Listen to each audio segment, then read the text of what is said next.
इफिसियों अध्याय 4। इसलिए मैं जो प्रभु में बंदी हूँ तुमसे विनती करता हूँ कि जिस बुलाहट से तुम बुलाए गए थे उसके योग्य चाल चलो, अर्थात सारी दीनता और नम्रता सहित, और धीरज धरकर प्रेम से एक दूसरे की सह लो, और मेल के बंधन में आत्मा की एकता रखने का यत्न करो। एक ही देह है और एक ही आत्मा, जैसे तुम्हें जो बुलाए गए थे अपने बुलाए जाने से एक ही आशा है। एक ही प्रभु है, एक ही विश्वास, एक ही बपतिस्मा, और सबका एक ही परमेश्वर और पिता है, जो सब के ऊपर और सब के मध्य में और सब में है। पर हम में से हर एक को मसीह के दान के परिमाण के अनुसार अनुग्रह मिला है। इसलिए वह कहता है, वह ऊंचे पर चढ़ा और बंदियों को बांध ले गया और मनुष्यों को दान दिए। उसके चढ़ने से और क्या पाया जाता है, केवल यह कि वह पृथ्वी के निचली जगहों में उतरा भी था, और जो उतर गया यह वही है जो सारे आकाश से ऊपर चढ़ भी गया कि सब कुछ परिपूर्ण करे। उसने कुछ को प्रेरित नियुक्त करके, और कुछ को भविष्यवक्ता नियुक्त करके, और कुछ को सुसमाचार सुनाने वाले नियुक्त करके, और कुछ को रखवाले और उपदेशक नियुक्त करके दे दिया,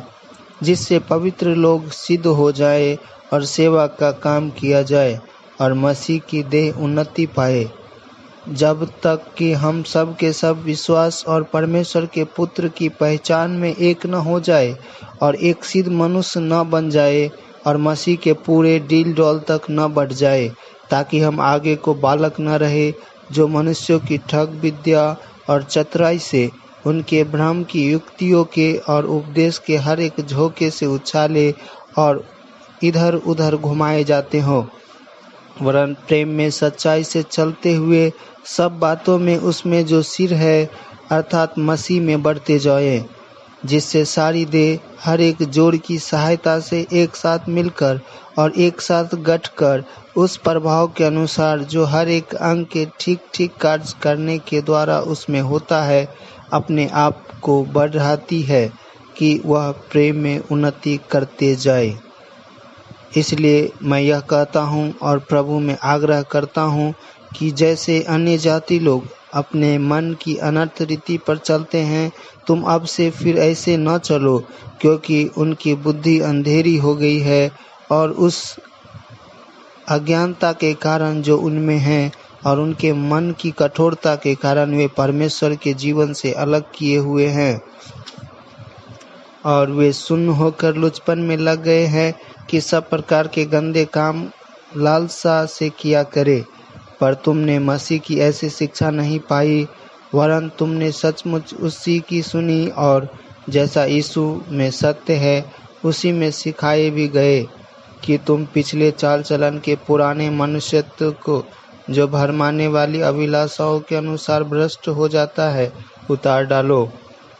और अपने मन के आत्मिक स्वभाव से नए बनते जाओ, और नए मनुष्यत्व को पहन लो, जो परमेश्वर के अनुरूप सत्य की धार्मिकता और पवित्रता में सिरजा गया है। इस कारण झूठ बोलना छोड़कर हर एक अपने पड़ोसी से सच बोले, क्योंकि हम आपस में एक दूसरे के अंग है। क्रोध तो करो पर पाप मत करो। सूरज अस्त होने तक तुम्हारा क्रोध न रहे, और न शैतान को अवसर दो।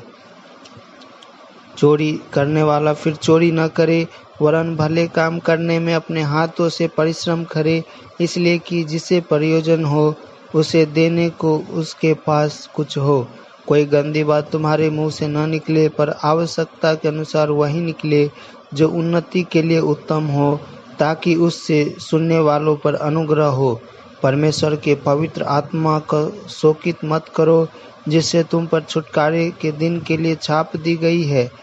सब प्रकार की करवाहट और प्रकोप और क्रोध और कलह और निंदा, सब बैर भाव समेत तुमसे दूर की जाए। एक दूसरे पर कृपालु और करुणामय हो,